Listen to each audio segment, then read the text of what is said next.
دیکھتے ہوا تب اگر ہم یوں کر لیں. حذیفہ رضی اللہ تعالیٰ عنہ کو حضور اکرم صلی اللہ علیہ وسلم نے میدان کا حال معلوم کرنے کے لیے بھیجا اور فرمایا کوئی نیا کام خود مت کرنا، صرف دیکھ کر آؤ میدان کا حال. وہاں گئے تو دیکھا کہ رات کا وقت ہے اور سارا مشرکین کا جو کی فوج وہ سب پڑی سو رہی ہے،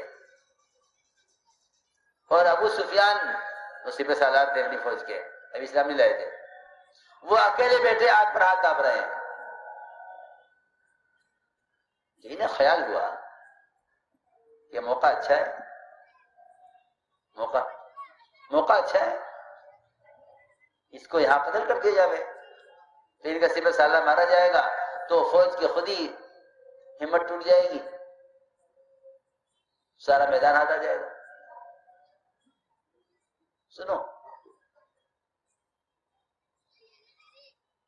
چنانچہ تیر نکالا اور کمان اٹھائی اور نشانہ بنایا. ایک دم یہ خیال آیا کہ نہیں، ہم سے یہ کرنے کے لیے نکاح گیا. حالانکہ ان کو کوئی ملامت نہ کرتا کہ آپ نے ایسے کیوں کیا، لیکن یہ خیال آیا کہ مجھ سے یہ کرنے کے لیے نہیں کہا گیا تھا، مجھ سے جو کام کرنے کے لیے کہا گیا مجھے وہ کرنا ہے. یہ میدان دیکھ کر واپس آ جائے. روایت میں ہے کہ فوراً یاد آ گیا کہ مجھ سے کہا گیا تھا کوئی نیا کام مت کرنا. یہ نہیں کہ ارے میاں کل گزرو ساتھی سے بتا دیں گے بھائی ایسا ایسا تھا، ہم نے پھر ایسا کر لیا ایسا کر لیا، کل کو وہ بھی کہیں گے ہاں جی ہمیں کوئی موقع ملے گا ہم بھی کچھ کر لیں گے، تو اجتماعیت تو نہ رہے گی. وہاں ایک فرد بھی اتنا پابند تھا کہ یہ موقع ہاتھ سامنے آیا ابو سفیان کے قتل کرنے کا، لیکن تیر نکال کر ارادہ کر کے تیر واپس رکھ لیا.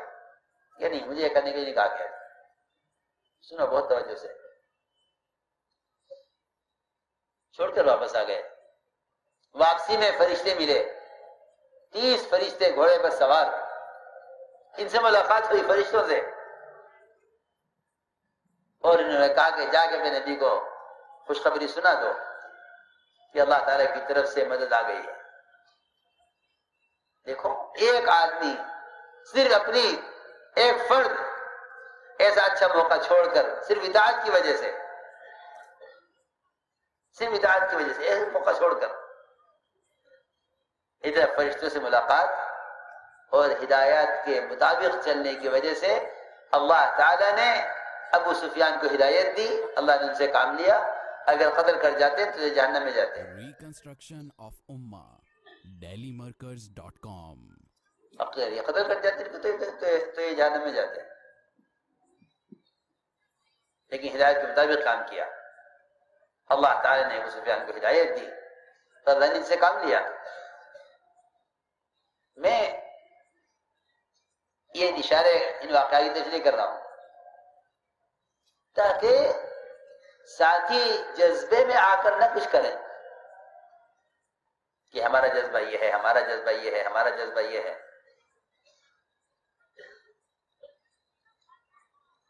بلکہ اپنے جذبات کو حکم پر قربان کرو کہ جذبہ کوئی بھی ہو، کرنے کے لیے کیا کہا جا رہا ہے اسے دیکھو. اس لیے کہ اصولی بات یہ ہے کہ کسی کام کو پورا کر لینا جذبے کی وجہ سے حکم کے خلاف کہ یہ خواہش ہے، اور اچھے جذبے کو چھوڑ دینا حکم پر کہ یہ اطاعت ہے. اچھا جذبہ ہے چھوڑ دیا حکم پر کہ اطاعت ہے، اور اچھا جذبہ ہے پورا کر لیا حکم کے خلاف کہ یہ خواہش بنے گا، چاہے جذبہ کتنا بھی اچھا ہو. تو میں نے عرض کیا کہ کبھی حکم آئے گا حیثیت کے خلاف، کبھی حکم آئے گا اچھے جذبے کے خلاف، کبھی حکم آئے گا عمرے سے روکنے کا، کبھی حکم آئے گا عمرے کے کرنے کا. ایسے موقع ہیں صحابہ کرام کی اطاعت کے امتحان کے. ایک غزوے میں غلہ ختم ہو گیا، کھانے کے لیے کچھ نہیں. صحابہ کو سخت بھوک لگی ہوئی، صحابہ سخت بھوک میں، کھانے کے لیے کچھ نہیں. کیا کرے کہ سواری ذبح کرو اور کھاؤ پکا کے.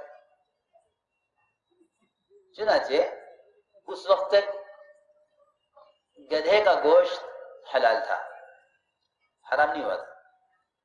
سنو، گدھے کا گوشت حلال تھا. یہ جو پالتو گدھے ہوتے ہیں یہ حلال تھا. تو بھائی کیا کرے، بھوک کی شدت ہے، کھانے کے لیے کچھ نہیں ہے، یہ گدھا ذبح کرو اور بناؤ. چنانچہ جنہیں خدمت کا جذبہ تھا انہوں نے اپنے گدھے ذبح کیے، گوشت بنایا، اور گوشت ہانڈیوں میں ابل رہا اور کھانا تیار ہونے کو ہے. صحابہ بھوک کی شدت میں اسے پکتا ہوا ابلتا ہوا دیکھ رہے. کھانا تیار ہونے ہی کو تھا کہ اچانک حکم آیا اللہ کی طرف سے. حضور اکرم صلی اللہ علیہ وسلم نے اپنے منادی کو بلایا، اعلان کرنے والے کو فرمایا جاؤ اعلان کر دو صحابہ میں کہ گدھے کا گوشت حرام کر دیا گیا ہے.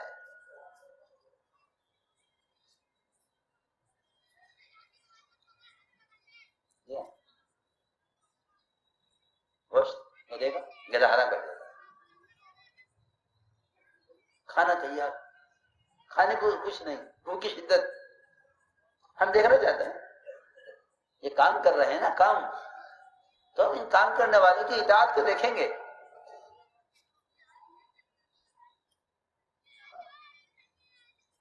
رزق ان کی ہانڈیوں میں نہیں ہے، رزق تو ہمارے ہاتھ میں ہے. ہم جس طرح دینا چاہیں گے دیں گے، لیکن ہم دیکھنا چاہتے ہیں کہ اب تک کی محنت سے اطاعت کا مادہ کتنا پیدا ہوا، اطاعت کا جذبہ کتنا پیدا ہوا.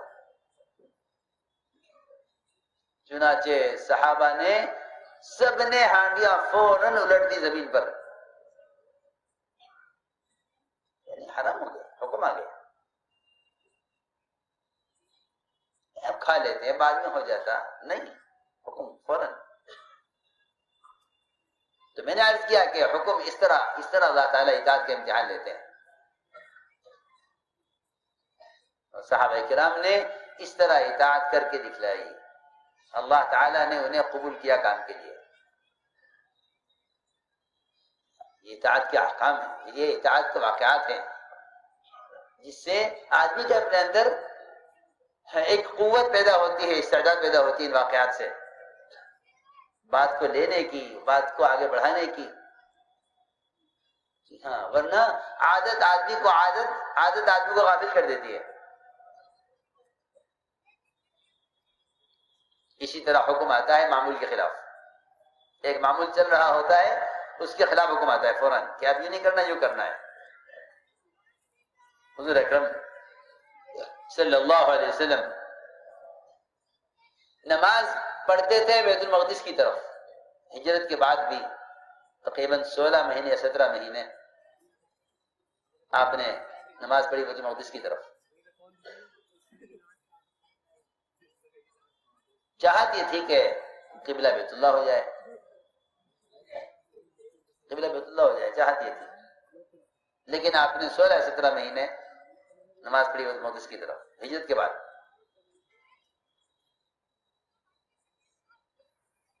اچانک حکم آ گیا کہ رخ پھیر لیجئے بیت المقدس سے بیت اللہ کی طرف. اب یہ حکم ہے. چنانچہ جو صحابی آپ کے یہاں نماز پڑھ رہے تھے، جب انہوں نے یہ حکم آتے ہی عمل دیکھا آپ کا کہ آپ نے رخ پھیر دیا، تو انہوں نے جا کر مسجدوں میں اعلان کر دیا کہ بھائی سن لو، بیت المقدس سے رخ بیت اللہ کی طرف ہو گیا ہے. تو احمق قسم کے لوگ انہوں نے تانے دیے کہ ان کی پچھلی نمازوں کا کیا ہوگا. جی، قرآن نے بیان کیا اس کو کہ جب کوئی حکم لایا جاتا تھا تو احمق قسم کے لوگ یہ کہتے تھے کہ یہ حکم کیوں آیا ہے، اور یہ کیوں تبدیلی کی گئی ہے؟ قرآن میں سیقول السفہاء من الناس کہ لوگوں میں احمق قسم کے لوگ کہیں گے کہ ان کے قبلے سے کس نے پھیر دیا؟ اللہ نے فرمایا کہ نبی جی ہم نے آپ کو کہ قبلے کو اس لیے پھیرا ہے تاکہ ہم دیکھیں کہ کون آپ کے ساتھ اس قبلے سے ادھر پھر جاتا ہے اور کون میرے قبلے پر باقی رہتا ہے اور آپ کی اطاعت سے ہٹ کر ایڑیوں کے بل پلٹ جاتا ہے. ہم دیکھنا چاہتے ہیں. وما جعلنا القبلة التي كنت عليها إلا لنعلم من يتبع الرسول ممن ينقلب على عقبيه. ہم دیکھنا چاہتے ہیں کہ کون اطاعت پر ہے. چنانچہ 3 قسم کے لوگ تھے یہ کفار، منافقین اور یہود. یہ ہیں وہ 3 قسم کے احمق جنہوں نے یہ بات چلائی. منافقین تو ہمیشہ دیکھتے تھے کہ مسلمانوں کے کاموں کے اندر اشکالات پیدا کرو تاکہ یہ عمل سے ہٹیں، انہیں ان کے عمل سے مایوس کرو. ارے بھائی یہ کیا کر رہے ہیں، بھائی یہ کیا کر رہے ہیں، بھائی اس طرح کیوں کر رہے ہیں. جی ہاں، وہ یہ کرتے تھے. اعتراض، مستقل اعتراضات کرنا منافقین کا کام تھا. انکار کرنا کفار کا کام تھا. کیا علماء نے کہ بعض کہتے ہیں ان صفحہ سے کفار مراد ہیں. وہ کہتے تھے کہ اب محمد صلی اللہ علیہ وسلم نے ہمارا قبلہ اختیار کر لیا ہے، ہمارا دین بھی اختیار کر لیں گے، کیونکہ بیت اللہ کو اپنا قبلہ کہتے تھے.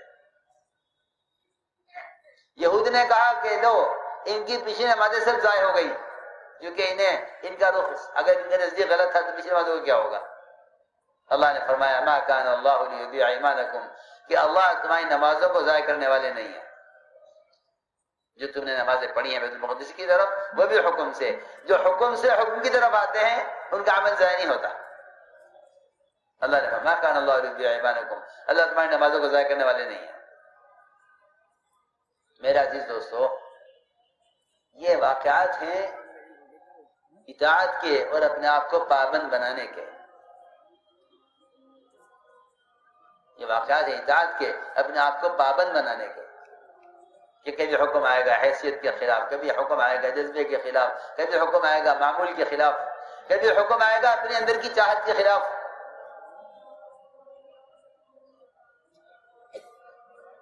یہ اللہ کا نظام ہے. میں نے ساری بات یہ سمجھانے کے لیے عرض کی تھی کہ اپنے آپ کو اللہ کے یہاں قبول کرواؤ، اپنے آپ کو اللہ کے یہاں قبول کرواؤ.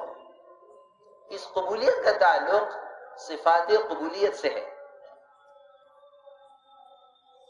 اور صفات قبولیت میں اور اس کام میں آگے بڑھنے میں سب سے بنیادی چیز صبر ہے. کیا ہے؟ صبر ہے. جی ہاں، بنیادی چیز صبر ہے. انبیاء علیہ السلام کو صبر کا عادی اور تحمل کا عادی بنانے کے لیے ان سے بکریاں چروائی جاتی تھی کہ بکریاں چراؤ. کیوں؟ روایت میں ہے کہ ہر نبی صلی اللہ نے بکریاں چروائی ہیں. حالانکہ بکری جہاد کا جانور نہیں ہے. ان سے جہاد بھی کروایا. جب جہاد کرانا تھا تو گھوڑے پلواتے، اونٹ پلواتے، ہاتھی پلواتے. یہ جہاد کے جانور ہیں. اور کیا پلوایا ان سے؟ بکریاں چروائی. نہ گھوڑے، نہ اونٹ، نہ ہاتھی، بکریاں. کیوں؟ تاکہ انہیں چرا کر ان کے اندر شفقت کا اور صبر تحمل کا مزاج اور ان کے اندر اس کی استعداد پیدا ہو، صبر تحمل کی. بکریوں پر نہ آپ بوجھ ڈال سکتے ہیں، نہ سواری کر سکتے ہیں، اور مار بھی نہیں سکتے. بہت کمزور ہڈی ہوتی ہے، مار بھی نہیں سکتے. اور جب تک یہ ایک درخت سے کھاتی رہے، یہ جو ہے انتظار کریں اور صبر کریں کہ جب تک یہ بکری اس درخت سے کھا کے فارغ ہو تب چرواہا آگے بڑھتا ہے. ایک بکری کے انتظار میں کھڑا رہے گا، یہ نہیں کہ ہٹاوے اس کو. چرواہے دیر سے آتے ہیں بکریاں چرا کر. جی ہاں، تحمل تحمل، صبر صبر صبر. تو صبر یوں کہیں کہ ایسی علامت ہے کام کرنے والوں کی، اور صبر ایک ایسی علامت ہے نبیوں کی کہ جس سے نبی کے نبی ہونے کا فیصلہ کرتے ہیں دیکھنے والے. سنو غور سے، نبی کے نبی ہونے کا فیصلہ ان کے صبر سے ہوتا ہے. ہاں، لوگ آ کے آزماتے ہیں، یہ کام کرنے والے ہیں، تو آ کر پہلے ان کا صبر آزمائیں گے. آپ دیکھیے بہت قصے ہیں کہ جس میں صبر آزمایا گیا. اور صبر کی جو آزمائش ہوتی ہے کہ صبر کی آزمائش تکلیف دینے سے ہوتی ہے. ہاں، صبر کی آزمائش تکلیف دینے سے، صبر کی آزمائش تکلیف دینے سے ہوتی ہے. میری بات ذرا توجہ سننا کہ صبر کی جو آزمائش ہوتی ہے وہ کسی کو ستانے سے ہوتی ہے، اس کے بغیر نہیں ہو سکتی.